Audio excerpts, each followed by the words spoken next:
지난 주일에 우리가 함께 살펴본 말씀을 여러분 혹시 기억하고 있나요?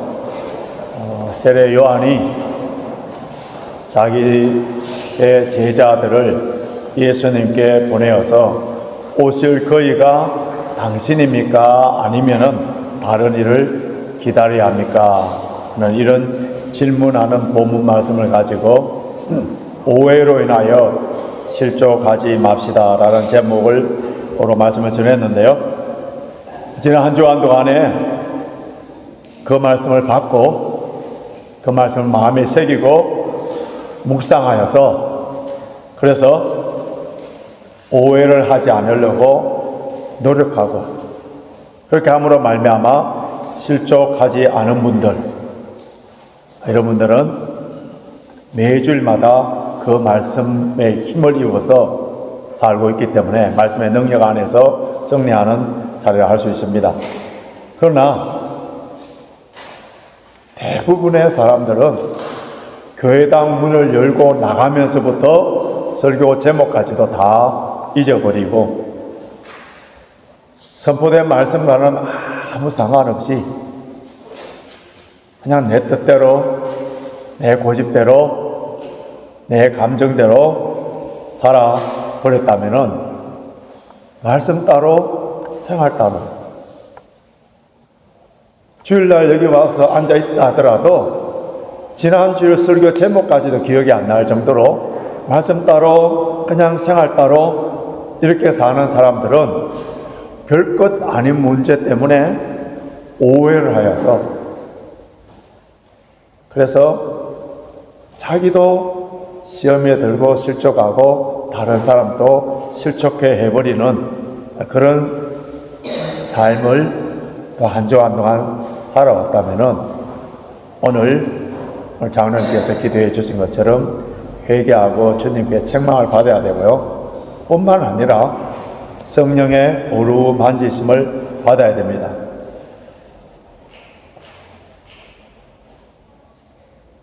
우리가 실족하여서 상처를 받거나 또 시험을 들었다 이렇게 하면은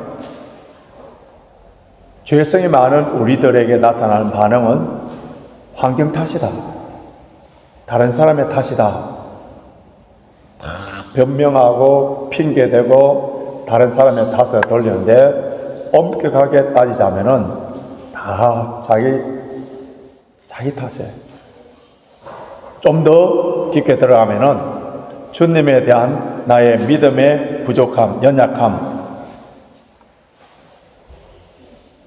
내가 은혜가 넘치고 내가 성령 충만하면은 모든 것이 은혜로 보이고 감사거리로 보이고 내가 지금 상처를 받고 오해를 하고 실족하여서 넘어져 있는 상태,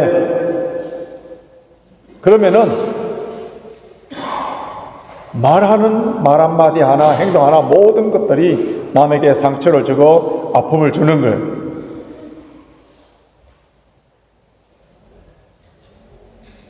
오늘 여러분들의 환경이 얼마나 하나님께 열심히 기도하여서 그 환경이 당장 바뀌어지고 지금 몸에 있는 모든 병균들이 다 물러가고 건강하게 됐다 하더라도 내가 지금 성령 충만하지 않고 내가 은혜가 나지 않는다면은 여전히 지옥 생활을 하는 거고 모든 형편이 변화되지 않고 더 월스트 된다 하더라도 오늘 예배를 통하여서 성령의 어루만짐을 받고 성령 충만하고 은혜가 넘쳐나면은 산다는 것이 황홀합니다.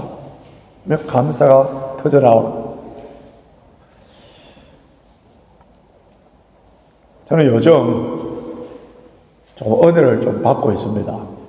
왜 은혜를 좀 받고 있느냐 하면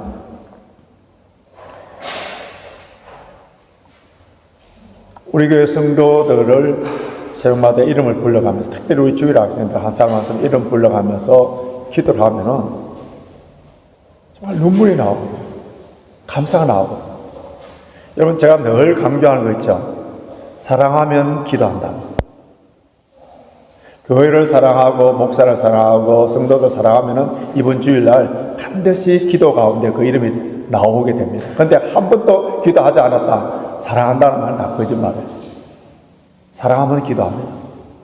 성도들이 한 영혼 영혼을 이름을 불러가면서 기도를 하는데 참 감사해요. 감사해요.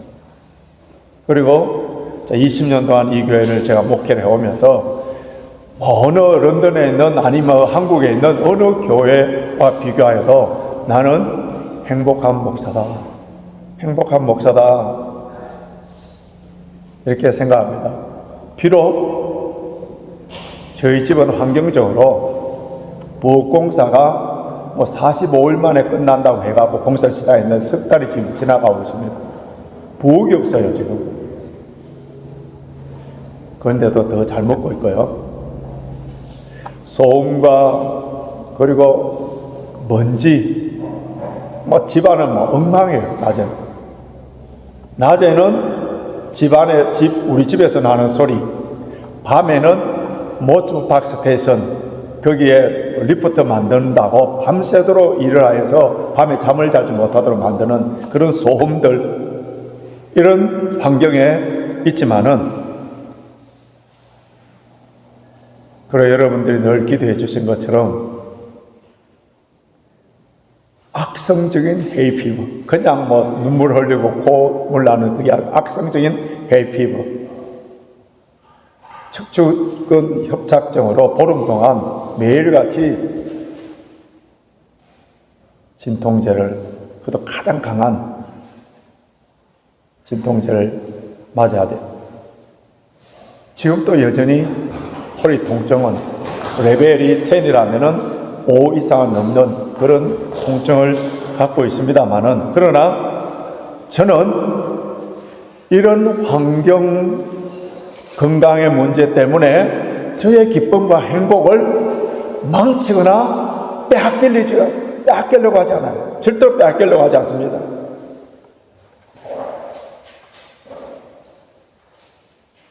항상 기뻐하고 범사에 감사하는, 이것이 뭐라고요? 하나님 아버지의 뜻이에요. 그런데 제가 정말 가슴 아파하고 근심하면서 눈물로 기도하는 것이 있는데, 우리 교회 성도들 가운데 부부간에 갈등이 있고 싸움이 있고 아픔이 있고 행복하지 못하다는 그런 소식을 들으면 가슴이 찢어져요. 조금 양보하고 조금 기다려줄 줄 알고 그러면은 얼마든지 행복하고 아름다운 가정으로 굳건하게 설 수 있는데, 스스로 지옥을 만들고, 비록 남편이 돈을 좀 많이 못 벌어오고,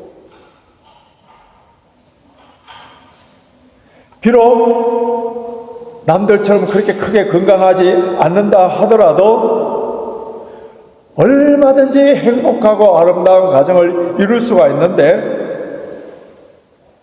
여러분 외국에서 그렇게 살고 있다는 자체, 부부가 함께 같이 살고 있다는 자체, 가족들이 함께 여기서 살고 있다는 이 자체, 이것만 하더라도 얼마든지 감사할 수 있는 제목임에도 불구하고 아주 사소한 것들, 큰 그림을 보지 못하고, 그러니까 소인배들이죠. 큰 그림을 보지 못하고 아주 사소한 거, 별것 아닌 문제, 이런 거에 실족하게 되어서, 그래서 행복을 발로 차버리는 사람들 보면은 참 안타까운, 우리 교회 모든 성도들이 성령 충만하여서 행복하고 기쁨이 충만한 가정이 되시길 성부와 성자와 성령의 이름으로 축원합니다. 가정이 깨어지고 가정이 무너지고 가정이 하나가 되지 않을 때 그 사람에게는 아무것도 기대할 수 없어요. 왜 그런지 아세요? 가정이 깨어지면 신앙도 다 깨어지고 다 깨어지는 걸 봤었어요. 그래서 여러분들이 기도하실 때 좀 가정이 힘들어 보이는 그런 가정을 위해서 집중적으로 기도를 해줘야 돼요. 마귀가 역사하지 아니하도록 성령이 충만하게 되도록 기도를 해줘야 됩니다. 오늘 우리가 읽은 이 본문의 말씀은 세례 요한의 제자들이 예수님께 질문하고 이제 떠난 후에 예수님 주위에 모여 있는 이 무리들을 향하여서 이 세례 요한에 대해서 칭찬하는 내용의 말씀이에요. 세례 요한은 주님께 오실 그이가 당신입니까? 이렇게 질문을 하였기 때문에 요한은 예수님에 대한 메시아관이 흔들리고 있었어요. 그러면은 요한을 선지자로 존경하는 사람으로 따르던 그런 사람들에 대해서 요한에 대해서 실망할 수 있기 때문에 그래서 예수님께서는 요한에 대해서 세례 요한에 대해서 정확하게 평가를 해줍니다. 어떻게 평가하느냐 하면은 자 11절 한번 보십시오.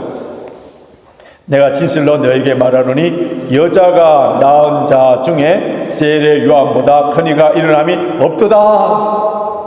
굉장한 말씀이죠. 그리고 14절 보십시오. 만일 너희가 절겨 받을진대 오리라 한 엘리야가 곧 이 사람이니라.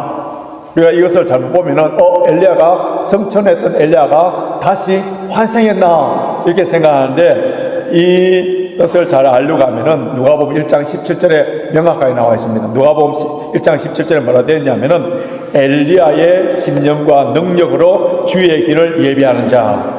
엘리야의 심령과 능력으로 주의 길을 예비하는 자. 그러니까 요한의 사역에 대해서 예수님께서 공개적으로 인정하고 칭찬하고 있는 거예요.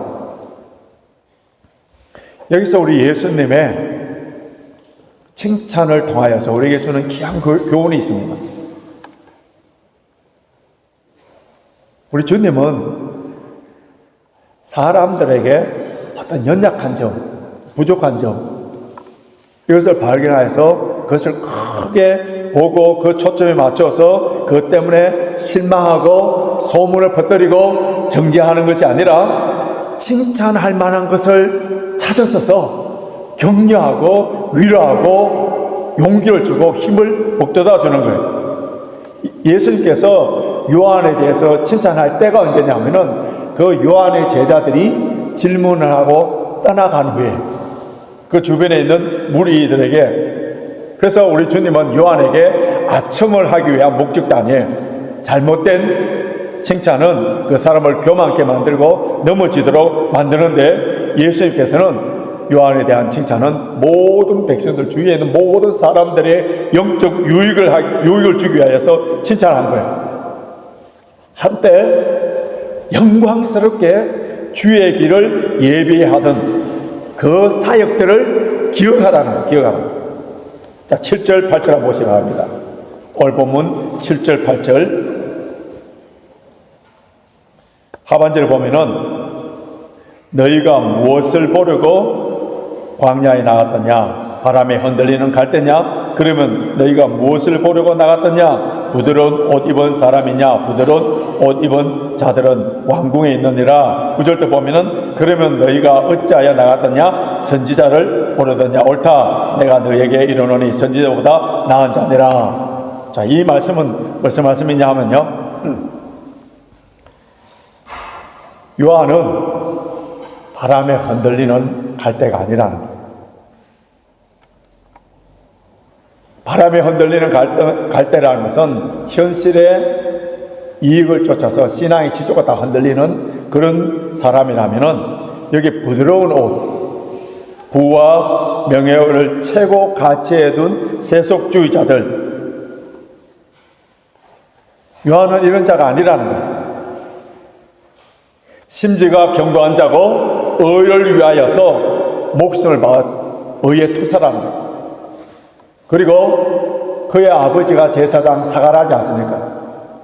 그 제사장 그대로 이어받을 수 있는데 선지자가 되어서 그 좋은 모든 기득권을 버리고 광야에 가서 약대 트롯을 입고 야생 꿀을 먹으면서 그러면서 외쳤는데 그 외치는 소리가 오늘날 한국교회 많은 목회자들처럼 듣기 좋은 꽃노래를 외친 것이 아니라 뭐를 외쳤어요? 회개하라. 다들 듣기 싫어하는 그 소리, 회개하라, 회개하라. 그리고 헤롯 안디바 왕이 불륜으로 불의로 주저했을 때 모든 사람들이 다 입을 닫고 있을 때 그는 당신이 잘못했어 하면서 정의를 외치다가 감옥에 갇힌 사람이에요. 예수님은 이러한 요한을 어떤 선지자보다 더 나은 자다. 그는 어떤 선지자보다 더 중요한 위대한 사명을 감당한 자라. 여러분 구약 성경에 보면은 기라성 같은 선지자들이 얼마나 많습니까? 그 중에 한 대표자는 이사야라고 할 수 있는데, 그런데 그들은 모두가 오실 메시아에 대해서 예언을 했었어요. 이사야가 기껏 예언한 게 뭡니까? 처녀가 잉태하여 아들을 낳을 것이죠. 우와, 굉장한 예언이에요. 근데 그들의 수준은 이 정도 수준이었다면은 세례 요한의 무엇에서 보라 세상 죄를 지고 가는 하나님의 어린 양이로다. 눈으로 예수 그리스도를 직접 보고 그분이 바로 구약에 예언된 메시아다. 회개하라, 천국이 가까웠다. 그렇기 때문에 선지자 중에서 가장 큰 자라는 거예요. 여러분 이것을 볼 때에 세상에서 가장 큰 자 예수님께서 인정해 주시는 가장 큰 자가 누구라고요? 예수님께 가장 가까이 있는 사람. 예수님께 가장 가까이 있는 사람, 누가 뭐라 해도 가장 큰 자예요. 세례 요한과 예수님께서 동일하게 선포한 것이 천국, 하나님 나라인데요. 천국을 가장 쉽게 표현하자면은 하나님의 다스리심, 하나님 통치하심이에요. 이 천국은 예수님이 이 땅에 오심으로 말미암아 임하였습니다. 그리고 이 교회를 통하여서 천국의 이 확장되어가, 그리고 예수님의 재림으로 말미암아 이제는 그 천국이 완성되는데, 그런데 예수님께서 이 땅에 오심으로 말미암아 이미 천국이 임했다고 선포를 한 거예요. 자, 누가복음 11장 20절 한번 보십시오. 누가복음 11장 20절 같이 있습니다. 시작. 누가복음 17장 21절도 같이 있습니다. 시작. 하나님의 나라는 저희 안에 있느니라. 주님이 다스리는 곳이라면은, 주님이 통치하고 다스리는 곳이라면은 내 심령이든 우리 가정이든 교회든 어디든지 뭐라고요? 천국이라는. 그래서 천국에서는 현재적인 면과 미래적인 면, 양성적인 면이 있는데요. 우리가 죽으면 가는 나라, 그곳에서 눈물이 없고 아픔이 없고 고통과 죽음이 없고 영원히 주님과 함께 더불어 찬양하는 나라로 우리 가게 됩니다. 그것은 이제 천국의 미래성이고, 그러나 이 땅에서 천국의 현재성, 이 땅에서도 우리는 얼마든지 천국의 그 기쁨을 체험하면서 살 수 있어요. 주님이 다스리는 곳, 내가 성령 충만하면은 그곳은 어디라고요? 다 천국이라는 거예요. 우리 교회에서는 새 찬송가를 아직 바꾸지 못했는데, 그래서 이제 이 통합 찬송가를 합니다. 이 통합 찬송가는 558장까지 있어요. 558장. 근데 이 찬송가 안에서 천국에 관한 노래가 참 많습니다. 근데 대부분의 천국에 관한 것은 천국의 미래성, 죽어서 우리가 가는 그 나라에 대한 가사가 있습니다. 근데 유일하게 천국의 현재성을 가장 잘 표현해 놓은 찬송가 어디입니까? 제가 가장 즐겨 부르고 좋아하는 찬송가 495장 내 영혼이 은총이고, 그 3절 가사 한번 보십시오. 3절 가사 같이 한번 읽어볼까요? 시작. 높은 산이 그친들이 초막이나 궁궐이나 내 주 예수 모신 곳이 그 어디나 하늘나라. 그냥 찬송 같이 해봅시다. 반주 한번 해주실래요? 높은 산이 그친들이 요 3절만 정말 마음의 고백으로, 이 그냥 입술로 찬송이 아니라 정말 내 마음의 고백을 하고,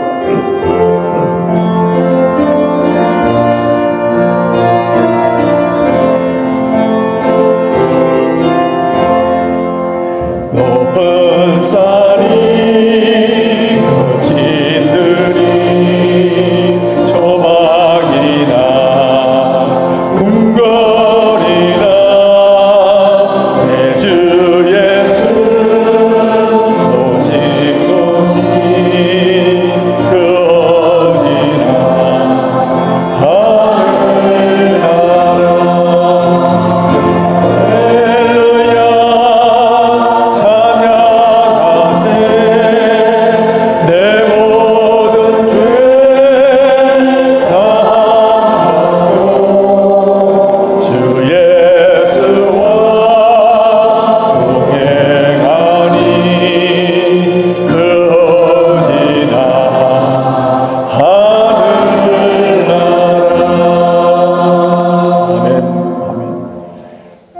method is more important than fact.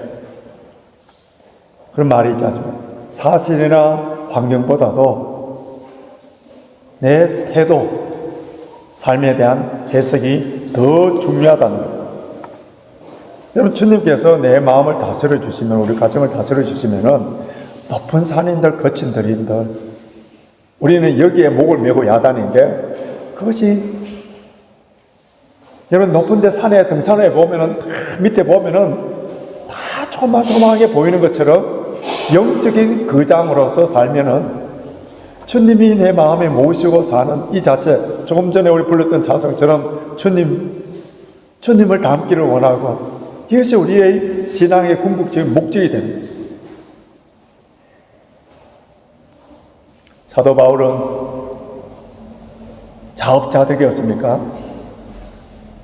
복음을 위하여서 매를 맞고 감옥에 갇히고, 우리는 하룻밤만 자지 못해도 죽는다고 야단하는데 여러 번 자지 못하고 줄이고 목마르고 여러 번 굶고 춥고 헐벗을 때도 있었고 여러 번 죽을 뻔 하였음에도 불구하고 몸이라도 건강하면은 견뎌낼 텐데 아무도 보이지 않지만은 자신에게는 찌르는 가시 때문에 고통을 당할 수밖에 있었지만은 늘 주님을 모시고 살고 있기 때문에 뭐라고 합니까?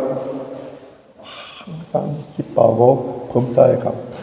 그래서 데살로니가 교회 성도들 향하여서 자신 있게 항상 기뻐하고 범사라고 외쳤던 사람이에요.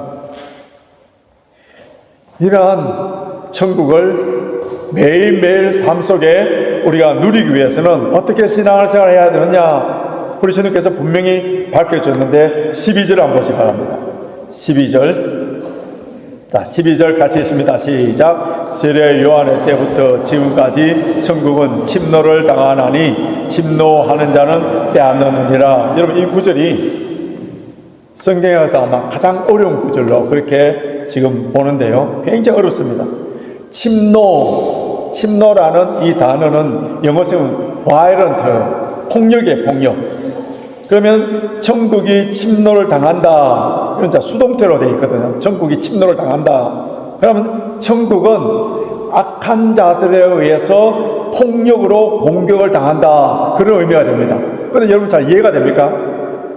천국이 악한 자들에 의해서 폭력에 의해서 계속 지금 이렇게 당하고 있다. 근데 침노 당한다. 우리 성에 침노 당한다. 이것을 수동태로 이렇게 번역을 했는데, 근데 이 수동태를 여러분 이제 처음 들어보는 헬라어 문법, 중간태로도 번역이 가능한 거예요. 중간태라는 말은 수동태를 능동태형으로 이렇게 해석을 하는 것인데, 그러면은 어떻게 해석했냐면 천국이 주어가 되는 거예요. 천국은 강한 힘으로 세상 가운데 뚫고 들어간다. 천국은 강한 힘으로 세상을 뚫고 들어간다. 그러니까 지금 뚫고 들어간다. forcefully advance.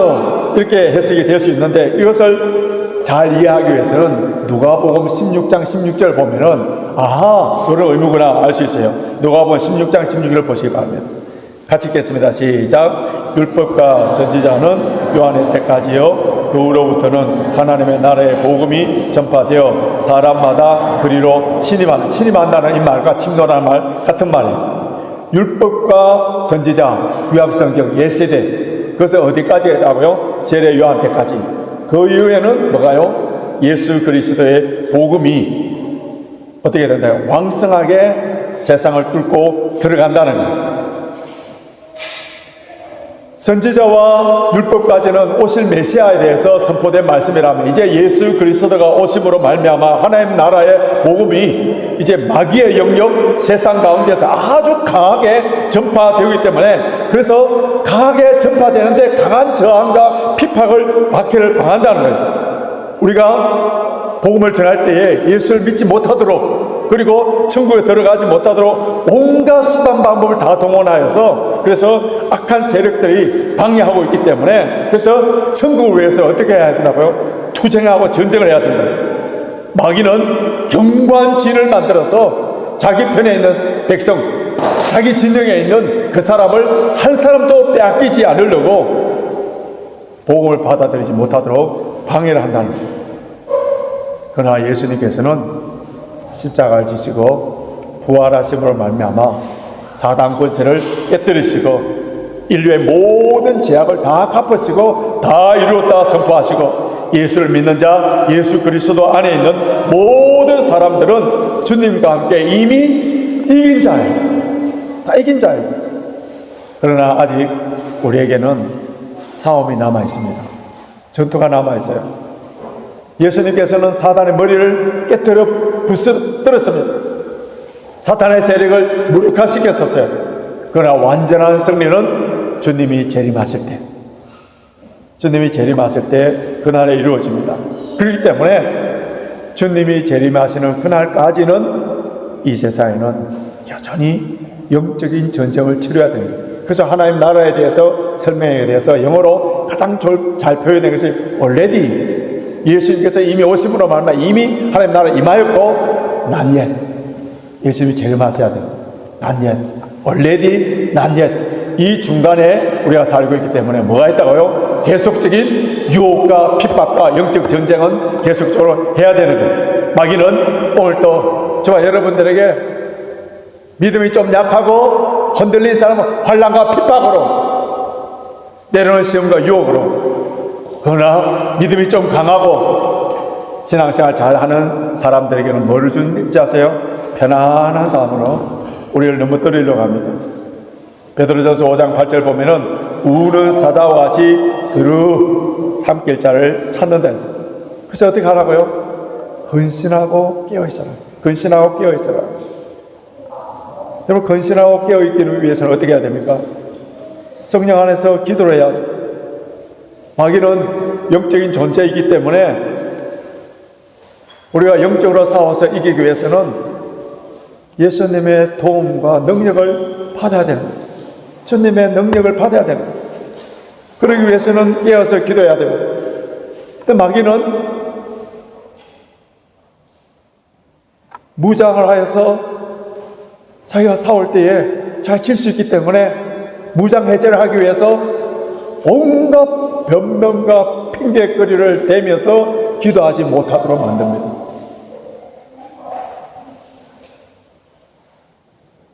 마귀는 우리에게 기도하지 못하도록 바쁘게 만들어요. 편안하게 만듭니다. 기도할 제목들이 별로 없도록 만들어버려요. 여러분, 이게 내가 은혜가 넘쳐나고 축복을 받아서 절대로 그렇게 착각하지 마죠. 세상에 재미있는 일들을 많이 주어서 거기에 빠져서 기도하지 못하도록 만듭니다. 베드로전서 4장 7절 공동번역 성경을 읽어드리면은 세상에 종말이 가까워왔으니 정신 차려 마음을 가다듬고 기도하십시오. 지금 세상은 지진과 기근과 홍수와 테러 이런 일들을 통하여서 이제 주님의 재림이 곧 다가오고 있다는 것을 우리가 지금 모두가 다 알고 있지 않습니까? 그래서 깨어서 기도하지 못함으로 말미암아 마귀의 작전에 넘어가서 그래서 폐잔병이 되도록 만들어서 그 심령 속에, 그 가정 속에 천국을 누리지 못하도록 만들어버려요. 우리 교회는 설립 때부터 새벽 기도를 한 교회입니다. 요즘 감사하게도 새벽 기도회 때 우리 젊은 집사님들 비롯해서 많은 분들이 나와서 함께 기도하는데 마귀와 싸워서 이기고 천국의 기쁨을 누릴 수 있는 그 비결 중에 하나는, 아주 강한 중요한 비결 중에 하나는 새벽 기도입니다. 여러분, 새벽은 하루의 첫 시작입니다. 하루의 첫 시작. 하나님께서는 항상 첫 것을 원했어요. 잠언 3장 9절 보면은 내 재물과 내 소사물의 처음 익은 열매로 여호와께 공경하라. 첫 이삭, 첫 일매, 첫 열매, 첫 아들, 첫 시간, 첫날, 첫 달 모두가 하나님의 것이라는 거예요. 하루의 첫 시간을 하나님께 바칠 수 있는 사람은 그의 인생을, 그의 물질을 하나님께 바칠 수 있는 사람이에요. 성경을 보시면은 새벽에 수많은 기적들이 일어났습니다. 대표적인 예를 몇 가지 말씀드리면 홍해가 새벽 시간에 갈라졌습니다. 만나가 새벽에 내렸습니다. 모세가 시내산에 올라가서 하나님의 말씀을 받을 때가 새벽이에요. 난공병락의 여리고성이 언제 무너졌습니까? 새벽에 무너졌었어요. 요한계시를 보면 예수님은 광명한 새벽배를 했었어요. 그 광명한 새벽배를 보려고 하면 새벽에 나가야 돼요. 주님의 사망 권세를 깨뜨리시고 부활하실 때도 새벽이었고, 새벽에 주님의 무덤가에 갔던 그 여인이 부활하신 주님을 만날 때도 새벽이었어요. 이 새벽 기도의 맛과 능력을 체험했던 이 다윗은 시편 5편 3절에 이렇게 고백합니다. 여호와여, 아침에 주께서 나의 소리를 들으시리니 아침에 내가 주께 기도하오나이다. 시편 57편 7절과 8절에서는 다윗이 결단이 나오는데요. 하나님이여, 내 마음이 확정되었고 내 마음이 확정되었사오니 내가 노래하고 내가 찬송하리이다. 내 영광 아낄지어다. 비파야 수금 아낄지어다. 내가 새벽을 깨우리로다. 새벽에 잠자는 새는 절대로 노래하지 않습니다. 누가 하나님을 찬양하며 천국의 기쁨을 누릴 수 있겠습니까? 깨어있는 영혼, 새벽에 깨우는 그 영혼이 천국을 침노하는 자요, 천국의 기적을 체험하는 자요, 주께서 주시는 그 기쁨과 평강을 누릴 수 있는 사람입니다. 이제 말씀을 정리해 보겠습니다. 여러분, 어떤 환경 가운데서도 주님께서 주시는 그 천국의 기쁨을 정말 누리시기를 원합니다. 천국의 그 평강을 누리시기를 원하십니다. 매일매일 순간순간 하나님의 통치하심을 받기를 정말 원하십니까?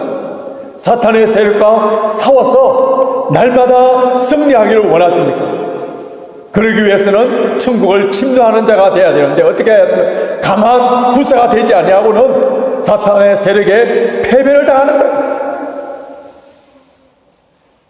강한 군사가 되기 위해서는 성령으로 무장을 해야 되는데, 성령으로 무장하기 위해서는 말씀과 기도로 깨어 있어야 됩니다.